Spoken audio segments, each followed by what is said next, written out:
நாம் நெருக்கப்படும் போது நாம் எல்லாருமே இயேசுவை நோக்கி கூப்பிடுகிறோம், தேவ சமூகத்துல காத்திருக்கிறோம்.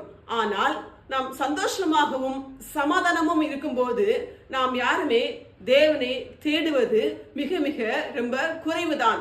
ஆனால் நெருக்கப்படும் போது நெருக்கத்திலிருந்து கர்த்தரை நோக்கி கூப்பிட்டேன்.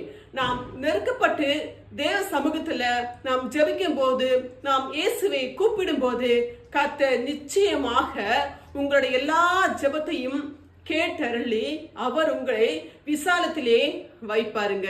நீங்க கூப்பிடும் போது நிச்சயமாக கர்த்தர் உங்கள் எல்லா ஜெபத்துக்கும் பதில் தந்து உங்களை நடத்துவாரு. அது மாத்திரமல்ல, கர்த்தர் உங்கள் பட்சத்துல தான் இருக்கிறாரு. கர்த்தர் உங்க பக்கத்துல இருக்கிறாருங்க. நீங்க எதை குறித்தும் பயப்படாதீர்கள், எதை குறித்தும் கவலைப்படாதீங்க. கர்த்தர் எல்லாவற்றையும் பார்த்து கொள்வார். அவர் தாமே உங்களை உருவாக்கினவர் அவர் தாங்க.